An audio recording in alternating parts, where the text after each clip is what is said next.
মায়েরা সর্বদা চিন্তিত থাকে সন্তানের মঙ্গল কামনায়। জননীর এই মাঙ্গলিক ভাবনা বাস্তব রূপে আত্মপ্রকাশ করেছে মঙ্গলচণ্ডী বা জয় মঙ্গলবারের ব্রতর মধ্যে দিয়ে। সন্তানের মঙ্গল চিন্তাই যেহেতু মুখ্য উদ্দেশ্য, তাই ব্রতের জন্য সপ্তাহের মঙ্গলবারটি বেছে নেওয়া হয়েছে। বিশ্বাস করা হয় এই ব্রত পালন করলে শুধু সন্তানের মঙ্গলই না, কুপুত্রও সুপুত্র হয়। নমস্কার বন্ধুরা, কেমন আছেন আপনারা সবাই? আশা করছি সবাই খুব খুব খুব ভালো আছেন। আমিও কিন্তু খুব ভালো আছি। আমি জয়িতা, রূপের কীর্তিতে আপনাদের আরও একবার স্বাগত জানাই। জ্যৈষ্ঠ মাসে প্রতি মঙ্গলবার পালন করা হয় মঙ্গলচণ্ডী ব্রত। অনেকেই বৈশাখ মাসে প্রতি মঙ্গলবারও এই ব্রত পালন করে থাকে। আসলে যার যখন মন চায় তখনই করে। মঙ্গল শব্দের অর্থ শুভ বা হিতকর এবং চণ্ডী শব্দের অর্থ দেবী দুর্গা। বর্ষায় সুজলা সুফলা হয়ে উঠুক ধরিত্রী এবং স্বামী পুত্র কন্যা নিয়ে সংসারের মঙ্গল কামনায় পালন করা হয় এই মঙ্গলচণ্ডী ব্রত। দেবী চণ্ডী একজন অনার্যা দেবী, যিনি ওরাও, বীর, পোর প্রভৃতি উপজাতিদের দ্বারা পূজিত দেবী দুর্গার রূপ। মা মঙ্গলচণ্ডী হলেন দ্বিভুজা, গৌরবর্ণা, রক্ত পদ্মাসনে উপবিষ্টা ও মুকুট দ্বারা উজ্জ্বল রূপে ভূষিতা। জ্যৈষ্ঠ মাসে ব্রত কথায় জয়দেব এবং জয়াবতীর উপাখ্যান পাওয়া যায়, যেখানে জয়াবতীর দ্বারা দেবীর মাহাত্ম্য প্রকাশ পেয়েছে। সংসারের মঙ্গল কামনা করা ছাড়াও গ্রীষ্মের দাবদাহে বাংলার মাঠের জন্য বর্ষার আগমন হেতু এই ব্রত। অভীষ্ট মনস্কামনা পূরণের মঙ্গলচণ্ডী দেবীর ব্রত পালন করা হয়। ধনপতি সওদাগরের পত্নী খুল্লনা বাংলাদেশে প্রথম এই পূজার প্রবর্তন করেন। তার নাম অনুসারে বাংলাদেশের খুলনা জেলার নামকরণ হয়েছে বলে জনশ্রুতি। ব্রতী সারাদিন উপবাসী হয়ে ব্রত পালন করে।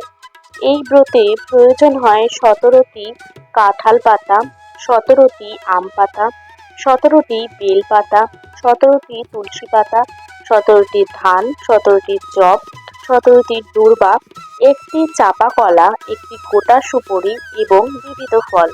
পূজা শেষে ব্রতকথা শুনতে ব্রতীকে পুকুর ঘাটে গিয়ে ধানের খোসা ছাড়িয়ে চাল বের করে 17টি চাল, জবের খোসা ছাড়িয়ে 17টি জব, 17টি তুলসী পাতা এবং একটি চাপা কলা মেখে 3 ভাগে ভাগ করে 3 বারে গিলে খেতে হয়, দাঁতে যেন না লাগে।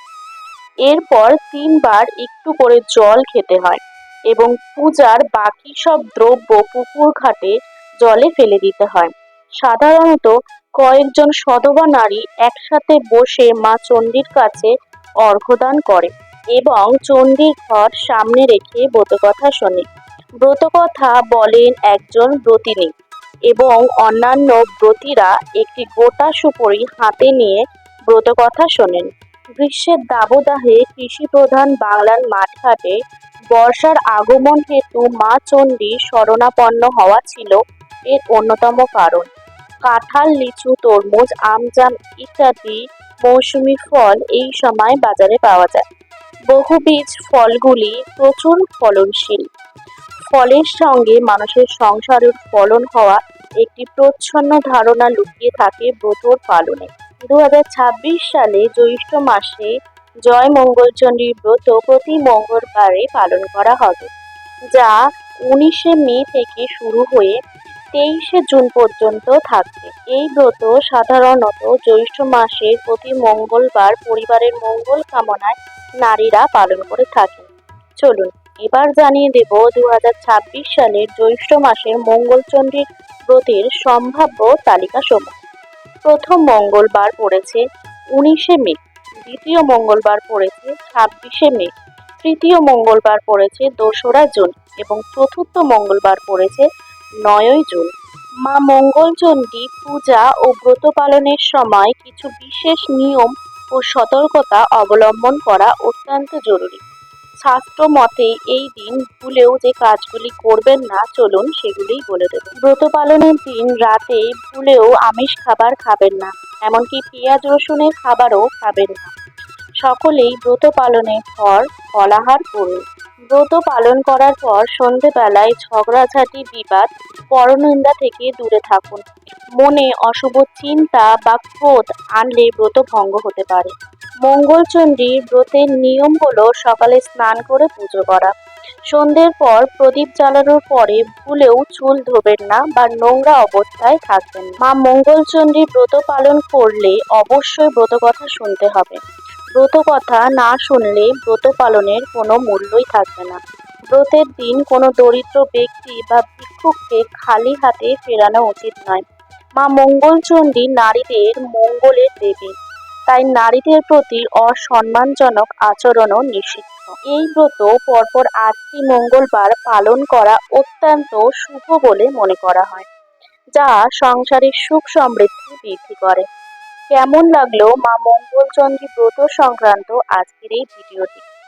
ভালো লাগলে লাইক, শেয়ার, কমেন্ট করতে একদম ভুলবেন না। আর সাবস্ক্রাইব করে দিয়ে পাশের বেল আইকনটি অবশ্যই প্রেস করে দেবেন। তাহলে আমি যখন যখন ব্লগ ছাড়বো তখন আপনারা নোটিফিকেশন পেয়ে যাবেন। তাহলে আজকে আসি। ভালো থাকবেন, সুস্থ থাকবেন। নতুন একটি ব্লগে আপনাদের সাথে আবার আমার দেখা হবে। ধন্যবাদ।